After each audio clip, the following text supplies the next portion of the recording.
సృజన్ గారు హాయ్ అండి. సార్ నమస్తే. సార్ ఏంటంటే చాలా రిలేటబుల్గా ఉండే కాన్సెప్ట్ని తీసుకొచ్చారండి. జనరల్గా ఏంటంటే conflict of the stories fiction నుంచి వస్తుంటాయి. మీరు చాలా రిలేటబుల్గా ఉండే పాయింట్ని పట్టుకున్నారు. మాకు ఎక్కడ బాగా అనిపించిందంటే చదువుకున్నోడు చేస్తే గేదెలు కాస్తారంటారు, చదువుకున్నాడు చేస్తే డైరీ పెట్టుకున్నాడు అంటారు. ఇద్దరు చేసేది ఒకటే పని. సో కానీ మనం సమాజం చూసే దృష్టి వేరేగా ఉంటుంది. ఆ గేదెలు గాయటాన్ని చదువుకున్నాడు చేస్తే డైరీ పెట్టుకున్నాడు, చాలా మంచి పని చేస్తున్నాడు అంటారు. అదే ఫార్మింగ్ చేస్తే ఆర్గానిక్ ఫార్మింగ్ అంటారు, మనం అంటే రైతు అంటారు.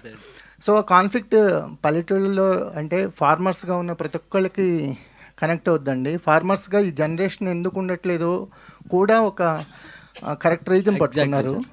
So very grateful to you, ఎందుకంటే అంత రూటెడ్గా వెళ్ళి స్టోరీ చెప్పగలిగారు. అవును సార్, అది మీరు చెప్పిన పాయింట్ రైట్ సార్. అది అసలు మేజర్గా ఈ సినిమా చేయడానికి బ్యాక్ ఆఫ్ ద మైండ్ అది ఒకటి ఉంది. ఏంటంటే యంగ్ జనరేషన్ పల్లెటూరులో వ్యవసాయం వదిలేస్తున్నారు. అయితే దానికి మనం ఏం చేయలేము, కానీ యాజ్ ఎ ఫిల్మ్ మేకర్గా నేనేం చేద్దాం అనుకున్నానంటే, స్క్రీన్ మీద కుర్రోడు వ్యవసాయం నమ్మి వ్యవసాయం చేస్తూ ఉంటే కొంతమందికి అది చాలా సరదాగా ఇన్స్పిరేషనల్గా అనిపిస్తుంది, ఆ లైఫ్ కనిపిస్తుంది. సో ఆ రకంగా అంటే ఆల్మోస్ట్ 2 decades అయిపోయింది సార్ స్క్రీన్ మీద రైతుని హీరోగా చూసి. అవును సార్, అవును. అది ఇంతకుముందు మనం కృష్ణ గారు వాళ్ళు ఉన్నప్పుడు ఉండింది ఇవి. ఇప్పుడు మీరు రైతుని హీరోని చేశారు. Thankful sir. Thank you sir, thank you. So ఏంటి సార్ అంటే ఆల్మోస్ట్ చాలా పోగొట్టుకున్నానని చెప్పారు ఫైనాన్షియల్గా, అంటే మెంటల్గా కాదు. సో ఏంటి ఇంత స్ట్రగుల్స్లో కూడా ఈ జర్నీ కంటిన్యూ చేయడానికి వాట్ ఈజ్ యువర్ మోటివేషన్? అదే సార్, నేను ఫిల్మ్ ఇండస్ట్రీకి వచ్చినప్పుడే డిసైడ్ అయ్యాను ఏంటంటే ఏవో ఒక సినిమాలు తీసేయకూడదు, ఒక కైండ్ ఆఫ్ ఫిల్మ్స్ తీయాలి. వేరే మోటివేషన్ ఏం లేదు. క్రియేటివిటీ, కంటెంట్ అది జనాల్లోంచి, రియల్ లైఫ్ సొసైటీలోంచి తీసుకురావాలి అన్నది మేజర్ ఎజెండా నాకు. కథ నేను చూసి శ్రీకాకుళం ఏరియాలో పెరుగున్నాను కనుక ఆ ఏరియాలో ఉన్న కథ నాకు చాలా బాగా అనిపించింది, ఆ మనుషులు చాలా బాగా అనిపించారు. అది చెప్పాలి అనుకున్నాను. రిలీజ్ అవుతుందో లేదో తెలియదు, కొత్త యాక్టర్సు. బట్ మనం సంకల్పం పెట్టుకొని మనం ఫుల్ ఫ్లెడ్జ్డ్ డెడికేషన్ పెట్టి చేస్తే మంచి జరుగుతుంది అని ఒక్కటే నమ్మాను. అది రిజల్ట్తో సంబంధం లేదు, చేయాలనుకున్న సినిమా చేశాను అనమాట. సో ఇప్పుడు చూస్తే అలానే ఉంది. మధుశాలిని గారు రావడం కానీ అవన్నీ వీఆర్ హ్యాపీ. అంటే గీతా సైన్ గారి కోసం కన్యాకుమారి కోసం గీతా సైన్ అంటే అర్థం కాదు సార్. అలా అంటే ఫస్ట్ కథ అనుకున్నారా, లేకపోతే కథలోంచి ఏడుకొచ్చారా, ఏడుతో సినిమా చేద్దామని కన్యాకుమారి? లేదు సార్, నేను అసలు ఫస్ట్ కథే, అసలు యాక్టర్స్తో సంబంధం లేదు. తిను ఉండింది ఫస్ట్ ఏం ఫిల్మ్ చేస్తున్నావు అంటే ఇలా చెప్పాను. బట్ తను ఎప్పుడు నేను ఆడిషన్ చేస్తానని తన మొక్కమాటంకి అడగలేదు, నేను తను చేయలేదులే అని వదిలేసాము. చాలామందిని చూసాము. దాని తర్వాత తను ఒక్క ఆడిషన్ ఇస్తాను చూడండి అంది. సో ఆడిషన్ ఇచ్చిన తర్వాత అప్పుడు వి ఫెల్ట్ గుడ్ అనమాట. మళ్ళీ ఇంకొకసారి ఆడిషన్ చేయించాము. దాని తర్వాత వి టుక్. మధుశాలిని గారు, సో మీ సినిమా ప్రజెంట్ చేయడానికి మీ పర్సనల్ రీజన్ చెప్పారు, కానీ సినిమా ప్రజెంట్ చేయడానికి చాలా ఫైనాన్షియల్ రీజన్స్ కూడా అవసరం అవుతాయి. దానికి మోటివేషన్ ఏంటి? అంటే ఈ సినిమా ముందుకు తీసుకెళ్ళాలంటే ఇప్పుడు చాలా అన్సర్టనిటీస్ చూస్తున్నాం ఇండస్ట్రీలో. సో థియేటర్స్కి ఆడియన్స్ రావటం కూడా తక్కువైందని అంటున్నారు, బట్ కంటెంట్ ఓరియంటెడ్ సినిమాలు ఎప్పుడు గెలుస్తూనే ఉన్నాయి. What is your gut feeling? మీరు అన్నట్టు ఆయన ఎలా కష్టపడ్డారో నేను అలాగే కష్టపడ్డానండి. అన్నీ పూలప్ చేసుకుని ఐ వాంటెడ్ టు ఎక్స్టెండ్ నా ఫుల్ సపోర్ట్ ఈ టీమ్కి, బికాజ్ కంటెంట్ బేస్డ్ ఫిల్మ్స్ అది చెప్పి ఏదో రిపిటేటివ్గా నాకు అనాలని లేదు. బట్ ఒక లవ్ స్టోరీని మనం ఎన్నో లవ్ స్టోరీస్ అంటే ఒక rich girl, different combinations, uneducated, educated ఇవన్నీ చూసేసాం. బట్ ఇంత ఒథెంటిక్గా ఫార్మర్స్ కానివ్వండి, లేకపోతే అగ్రికల్చర్ గురించి ఆ రియల్ ఎమోషన్ ఏదైతే నేను ఎప్పుడైతే చూసానో ఆన్ స్క్రీన్, నాకు అది చాలా బాగా అనిపించింది. బికాస్ మనందరికీ సొసైటీలో డాక్టర్స్ కావాలి, లాయర్స్ కావాలి, పోలీస్ వాళ్ళు కావాలి, అందరూ కావాలి. అలాగే రైతులు కూడా అంతే ఇంపార్టెంట్. అదేమీ చిన్నది కాదు. దాన్ని మిగతా వేరే వేరే పొజిషన్స్కి ఎంతైతే ఇంపార్టెన్స్ ఇస్తారో అన్నిటికంటే ఎక్కువ ఇంపార్టెన్స్ రైతులకి ఇవ్వాలి అని నేను నమ్ముతాను. ఎందుకంటే పొద్దున్న లేచినప్పటి నుంచి ఫస్ట్ మనం తిండితో స్టార్ట్ చేస్తాం. వాళ్ళు లేకపోతే there is nothing for us అని నా అభిప్రాయం. అండ్ ఇలాంటి ఒక బ్యూటిఫుల్ స్టోరీ అండ్ పర్ఫార్మెన్సెస్ అయితే అద్భుతంగా చేశారు. When it is coming forward అంత ముచ్చట్గా ఉన్నప్పుడు how could I hold back and not give it my all. So ఆ ప్రాసెస్లో I thought let's go all out which ever possible way. And మేము 27కి రావడానికి కారణం, వినాయక చవితికి రావడానికి కారణం కూడా అదేనండి. బికాస్ ఫెస్టివ్ సీజన్, ప్రతి ఇంట్లో వాళ్ళందరూ గ్యాదర్ అవుతారు, మంచి టైం స్పెండ్ చేయాలనుకుంటారు. అలాంటి టైంలో ఇలాంటి ఒక మూవీ వస్తే I'm sure they will also be very very happy. And yeah, it's not just about what we are bringing to the table. I'm very confident that we are coming with a beautiful story. Madhu garu, yeah, hi, చెప్పండి. myself Hemamali here. So Hi Hemaji. So actually trailer నిజంగానే చాలా చాలా బాగుంది. ఆ caption పెట్టినట్టు organic ప్రేమ కథ ఏదైతే ఉందో అదంతా యాప్ట్గా సెట్ అయినట్టుంది. బట్ మేము కితకితల్లో చూసి చాలా ఎంజాయ్ చేసాం. మీ రోల్ కావచ్చు, మీ క్యారెక్టరైజేషన్ కావచ్చు. ఇందాక శ్రవంతి గారు చెప్పినట్టు అప్పటికి ఇప్పటికి అలాగే ఉన్నారు, ఏం చేంజ్ అవ్వలేదు. బట్ ఇన్ని రోజులు ఏమైపోయారు, మధ్యలో గ్యాప్ ఎందుకు వచ్చింది? అండ్ ఈ సినిమాని ప్రజెంట్ చేశారు అండ్ ఫర్దర్గా ఏదైనా డైరెక్షన్ సైడ్ కూడా వెళ్దామని ఉందా? What is your thought? Actually అండి, నన్ను అందరూ అడుగుతారు గ్యాప్ వచ్చింది అని. థింగ్ ఇస్, నేను చాలా పిక్కి. అన్నీ అంటే చిన్నప్పుడు తెలియక ఏది పడితే అది చేసేసి చేతులు కాల్చుకుని అర్థమైంది ఏంటి అంటే, ఏది పడితే అది చేయకూడదు. నచ్చిన film that you connect with, that you think you can do justice, pick those scripts. దానివల్ల నేను చాలా పిక్కిగా చేయడం మొదలుపెట్టాను. అండ్ అఫ్ కోర్స్ తెలుగులో Goodachari was my last theatrical release. దాని తర్వాత నేను వెబ్ సిరీస్ చేశాను, క్రిష్ గారిది నైనాస్ చేశాను, ఎక్స్పైరీ డేట్ శరత్ మార్క్ గారు ప్రొడ్యూస్ చేశారు. అండ్ తమిళ్లో బాలా గారు ఒక ఫిల్మ్ ప్రొడ్యూస్ చేశారు, విచిత్రన్ అని, అది మలయాళం మూవీ రీమేక్. అండ్ ఇంకొక ఫిల్మ్ రేంజర్ అండ్ సిబిరాజ్తో తమిళ్లో చేశాను.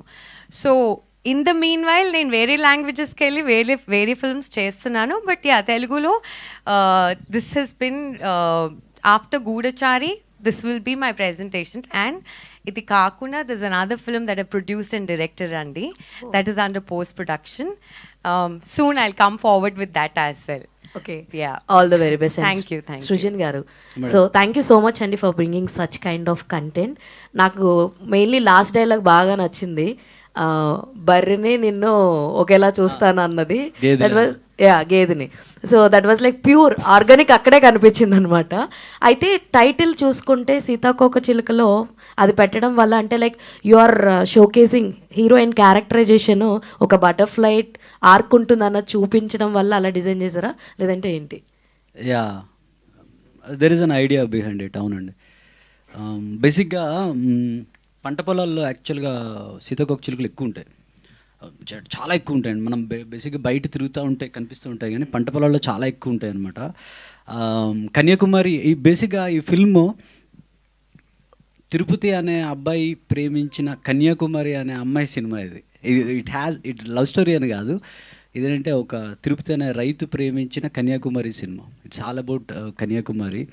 ఆ అమ్మాయి క్యారెక్టర్ మీద కనుక అలా పెట్టాను అనమాట. Okay, all the very best and thank you madam. So మీ డైలాగ్ డిక్షన్ చాలా బాగుంది. అండ్ మెయిన్లీ ఆ సారీ సేల్ చేసే డైలాగ్ చాలా చాలా బాగుంది. ఎన్ని టేకులు తీసుకున్నారు, ఎన్ని రోజులు రిహార్స్ చేశారు దాన్ని? యాక్చువల్లీ అది ఒక 2 డేస్లో షూటింగ్ స్టార్ట్ అన్నప్పుడు యాక్చువల్లీ స్క్రిప్ట్లో అది లేదు. సో మేము షాపింగ్ మాల్కి వెళ్ళి నేను ప్రాక్టీస్ చేయడానికి వెళ్ళాను, శారీ ఫోల్డింగ్స్ అవన్నీ. సేల్స్ గర్ల్తో నేను ప్రాక్టీస్ చేస్తున్నప్పుడు అక్కడ సార్ అన్న ఒక సీన్ పెట్టారు నార్మల్, కానీ శారీస్ అలా చెప్పడం కాదు, it was a different scene. Sir అన్నారు వెళ్ళి అడగండి ఒకసారి, టైప్స్ ఆఫ్ శారీస్ ఒకసారి అడిగి నోట్ డౌన్ చేసుకొని నాకు చెప్పండి అన్నారు. సో నేను వెళ్ళి నోట్ డౌన్ చేసి సార్కి చూపిస్తే ఆయనకు ఐడియా వచ్చింది, ఇది కంటిన్యూస్గా చెప్తే బాగుంటుంది కదా అని. యాక్చువల్లీ ఆయనకి నేను చెప్పేటప్పుడు నేను చాలా ఫాస్ట్గా చెప్పేస్తున్నాను. తను బేసిక్గా చాలా ఫాస్ట్ మాట్లాడుతుందండి. నేను షూట్ చేస్తున్నాను, తనకి నువ్వు వెళ్ళి నోట్ చేసుకోరా జస్ట్ వాళ్ళ దగ్గర అంటే, నేను షూట్ చేస్తుంటే నాకు వినిపిస్తుంది సింథటిక్ గ్రేప్ సిల్క్ అని తను రాసింది అనమాట. ఏదో ఒకసారి చెప్పు అంటే చెప్పింది. ఐ థింక్ ప్రాక్టీస్ అయ్యి వీళ్ళు షూట్ ఇట్ అన్నాము. ఒకటి ఫస్ట్ టేక్ చేసేసింది, యాక్చువల్గా ఫస్ట్ టేక్ చేసేసింది. నాకు ఎందుకైనా సేఫ్ సైడ్ అని చెప్పి మళ్ళీ బ్రీత్ ఉంటుంది కదా, ఎందుకైనా అని మళ్ళీ చేయించా. చాలా క్విక్, ఐ థింక్ ఆఫ్టర్నూన్ పెట్టాం, మార్నింగ్ అనుకున్నాం, ఆఫ్టర్నూన్ యా షూట్ సో పెట్టాం. ఈ రోజు నుంచి షూట్ స్టార్ట్ అన్నప్పుడు దట్ వన్ ఎర్లీ మార్నింగ్ నేను కూర్చొని నేర్చుకున్నాను ఆ డైలాగ్స్ అన్నీ. అండ్ ఫస్ట్ టేక్లో వచ్చిందండి. కానీ ఈ డైలాగ్ ఏంటంటే ఆల్రెడీ చాలా ఎక్స్పీరియన్స్డ్ ఉన్న ఆవిడలాగా చెప్పాలి, నాకు అన్నీ తెలిసినలాగా. లోపల చాలా భయం ఉంది మర్చిపోతానని, కానీ బయట మాత్రం చాలా ఈజీతో చెప్పాలి. సో అది కొంచెం ఛాలెంజింగ్ అనిపించింది. So we took few takes but I'm grateful ఇది వచ్చింది. థ్యాంక్ యూ అండి. గీతా గారు, Geetha Saini hi. Title character చేస్తున్నారు కదా, మీ రియల్ లైఫ్కి ఎంత రిలేటబిలిటీ ఉంటుంది, ప్లస్ an ఆర్గానిక్ ప్రేమ కదా అని క్యాప్షన్ పెట్టారు. What is your understanding about the caption? నాకు ఎంత రిలేటబుల్ అంటే I won't say complete opposite అని చెప్పాను. కొన్ని రిలేటబిలిటీ ఉన్నాయి. ఏంటంటే కన్యాకుమారి చాలా అంబిషియస్ అండి, నేను కూడా అంబిషియసే. తను చాలా కన్యాకుమారి చాలా స్ట్రైట్ ఫార్వర్డ్ ఉంటుంది, నేను కాదు. ఐ థింక్ ఓన్లీ వన్ పాయింట్లో చాలా అంబిషియస్ దగ్గరే అదొక్కటే అండి. అండ్ ఆర్గానిక్ లవ్ స్టోరీ ఎందుకంటే క్యారెక్టర్స్ చాలా రియలిస్టిక్గా ఉంటాయి. అండ్ సిచ్యువేషన్స్ కూడా క్యారెక్టర్స్ ఎలా ఫీల్ అవుతున్న లాగా ఉంటాయన్నమాట. అంటే ఏదో ఒకటి పెట్టేసాం సిచ్యువేషన్ లాగా ఉండదు. సో వాళ్ళ ఇమోషన్స్ త్రూ సిచ్యువేషన్స్ క్రియేట్ అవుతుంటాయి. ఆ సిచ్యువేషన్స్ నుంచి అలా స్టోరీ అవుతుంటుందండి. సో అది. And there are I think I'm sure ఇంకా ఆర్గానిక్ ఆ క్యాప్షన్ పెట్టడానికి మేజర్ రీజన్ ఏంటంటే ఒక కథ అల్లాలి, కమర్షియల్గా ఈ ఎలిమెంట్ పెట్టాలి, అలా పెట్టలేదు. లవ్ స్టోరీ నార్మల్గా మన బయట జరిగే లవ్ స్టోరీస్లో కూడా ఇది ఉంటుంది. సో ఆ న్యాచురల్గా పుట్టిన లవ్ స్టోరీ ఇది, అందుకని ఆర్గానిక్ అని పెట్టా.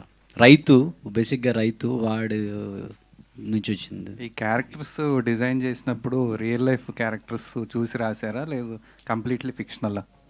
రియల్ లైఫ్ క్యారెక్టర్స్ చూసి రాసిందానండి. రియల్ లైఫ్ క్యారెక్టర్స్ చూసి చెప్పాను కదా, నేను అక్కడ ఉన్నప్పుడు ఒక అమ్మాయిని చూశాను. ఐ ఫెల్ట్ బ్యాగ్ వేసుకుని ఎర్లీ మార్నింగ్ ఒక రోడ్లో వెళ్ళిపోతూ ఉండేది. నేను యాక్చువల్గా ఈ అమ్మాయి టీజర్లో కూడా షార్ట్ ఉంటుంది, అదే రోడ్డు మీద అదే ప్లేస్లో ఈ అమ్మాయి అలాంటి కైండ్ ఆఫ్ బ్యాగ్తోనే తీశాను నేను. సో అదే ప్లేస్లో తీశాను నేను, ఎక్కడైతే ఇన్స్పైర్ అయ్యాను. గీత గారు మేడం, ఇక్కడ స్లాంగ్ కంప్లీట్గా డిఫరెంట్. అంటే మీరు ఉన్నది వేరు, కంప్లీట్ అక్కడ స్లాంగ్ డిఫరెంట్ ఉంది. సో డైరెక్టర్ గారు అక్కడి నుంచి వచ్చిన ఆ స్లాంగ్ పట్టుకుని మాట్లాడాలని చాలా డిఫరెంట్, యాక్సెప్ట్ చేయాలి పీపుల్. సో దానికోసం ఎంతవరకు యూడిట్ హోంవర్క్ చేశారు? ఎలాంటి డైలాగ్స్ గురించి which you felt difficult saying? Actually అంటే సార్ ఫ్రమ్ శ్రీకాకుళం కాబట్టి ఈ డైలాగ్స్ అన్నీ నేను రికార్డ్ చేసుకుని ప్రాక్టీస్ చేసుకున్నానండి. దాని తర్వాత యాక్చువల్లీ షూటింగ్ వెళ్ళిన తర్వాత అక్కడ షూట్ చూడడానికి అందరూ విలేజర్స్ వచ్చేవాళ్ళు. సో షూట్ గ్యాప్లో నేను వెళ్ళి వాళ్ళతో కూర్చొని మాట్లాడేదాన్ని. సో అలా నేను వాళ్ళని అబ్జర్వ్ చేసి వాళ్ళు ఎలా మాట్లాడుతున్నారని actually more observation vent into it అండి. అయితే సో అదే తనకి షూట్ ముందే వచ్చేసేదండి. షూట్ ముందే కొద్ది రోజులు వాళ్ళతో ఉంటాను అని అలా వచ్చేది. మా ఊరు అలా తిరిగి వాళ్ళ ఇంట్లో కూర్చొని అవన్నీ పట్టుకుండేది అనమాట. షీ కెప్ట్ లైక్, అంటే వేరే వాళ్ళు అలా ఉంటారు. మనం బేసిక్గా ముందు రోజు వచ్చి నా హోటల్ ఎక్కడ ఏంటి అని ఎలా ఉంటుంది. బట్ తను ముందు ఒక 10 days ముందు వచ్చేది. తర్వాత ఎంత ఇన్వాల్వ్ అయిపోయింది అంటే, షూట్ అయిపోయింది, ఫిల్మ్ షూట్ అయిపోయింది, ఇంకా మరి షూట్ చేయమేమో అయిపోయింది అంటే ఏడ్చేది. ఈ క్యారెక్టర్లోంచి నేను బయటకు వచ్చేయాలా అని ఏడ్చేది. మళ్ళీ ఒక 6 నెలల తర్వాత షూట్కి వెళ్ళాం, దీంతో అయిపోయిందని మళ్ళీ ఏడ్చింది. రీషూట్ అంటే I was the very happiest. Reshoot అంటే షీ ఈజ్ హ్యాపీ. ఆ క్యారెక్టర్ని వదలాలని తనకి లేదు ఇప్పుడు కూడా. సృజన్ సార్, సో ఈ టీజర్ ఆల్మోస్ట్ ఒక 1 year బ్యాక్ రిలీజ్ చేశారు. అప్పటి నుంచి ఇప్పటిదాకా ఈ ప్రాజెక్ట్ని హోల్డ్ చేయడంలో కానీ, లేదు అంటే ఆ ప్రాజెక్ట్తో స్టిక్ ఆన్ అయి ఉండడం కానీ ఎంత టఫ్ అది? చాలా టఫ్ సార్ అది. కాకపోతే మనకి ఇష్టం కనుక చేస్తాము. నాకు ఎలా ఉండిందంటే, ఫిల్మ్ చేసేటప్పుడు నా పర్సనల్ ఎక్స్పీరియన్స్తో చేసిన అన్నట్టు నేనేంటంటే, నాకైతే సినిమా నచ్చాలి, ఫుల్ సాటిస్ఫాక్షన్ రావాలి, ఇంకొక సినిమా ఉంది అని అనుకొని చేయకూడదు. This is the final thing. నేను ఫైనల్ ఫిల్మ్ అనుకుంటే ఎలా చేయాలో అలా చేయాలనుకున్నా. అందుకని నేను కాంప్రమైజ్ అవ్వలేదు. చాలా టఫ్. గీత అని చెప్పినట్టు చాలా రోజులు బాధపడినవి ఉన్నాయి, హోప్ కోసం వెతికిన రోజులు ఉన్నాయి. ఇది ఎలా చేసామంటే, ఎవరైనా ఒక 30,000 ఇస్తే ఆ 30,000తో ఏం వర్క్ చేయొచ్చు అని వర్క్ చేసాం. మీరు చూస్తే ఈ ఫిల్మ్లో సాంగ్స్ అన్నీ నేనే రాశాను, అంటే వచ్చి కాదు, డబ్బులు సేవ్ చేయొచ్చని. బట్ ఎక్కడ నేను టెక్నీషియన్స్ వైజ్ చూస్తే ఎవ్వరు compromise.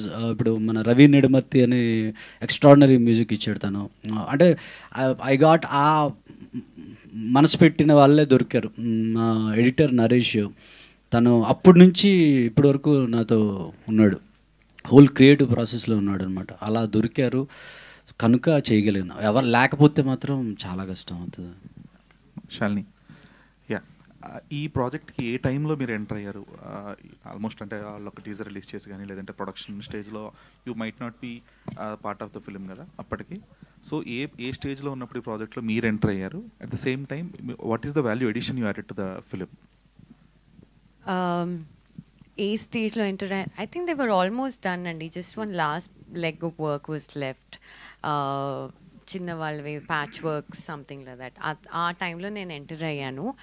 And see, more than me adding any value, my objective is to give them the right platform they deserve.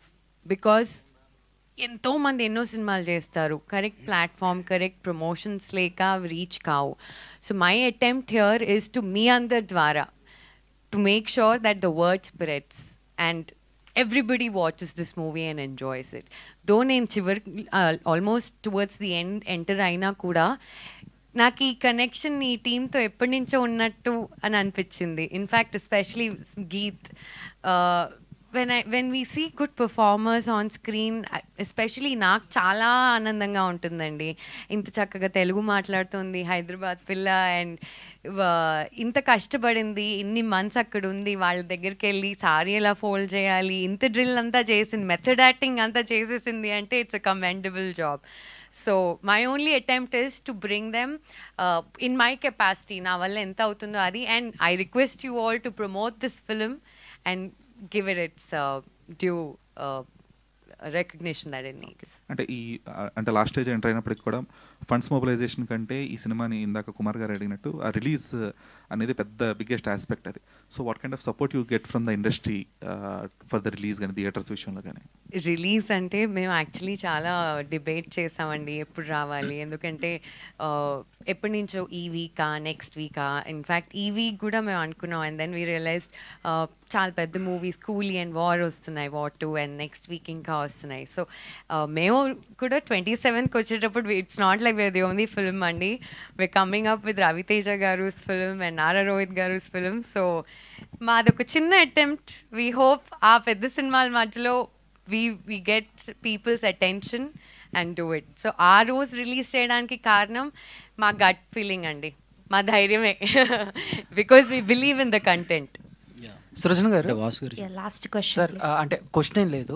So అంతా బాగుంది, ప్రమోషన్స్ బాగున్నాయి, అండ్ సినిమా రిలీజ్ తర్వాత మీరు అమ్మేసిన రింగ్స్, చైన్స్ అన్ని మీకు రావాలని కోరుకుంటున్నాను. Thank you so much. Thank you. Thank you అండి, thank you so much. Thank you to all the media. So soon థియేటర్స్లో చూడబోతున్నాం Kanyakumari, and we wish all the very best to the whole team of Kanyakumari. Geeth Saini గారికి, మధుశాలిని గారికి and Srujan గారికి అంతా మంచి జరగాలని మనస్ఫూర్తిగా కోరుకుంటూ thank you so much. Thank you everybody వచ్చినందుకు. థ్యాంక్ యూ అండి.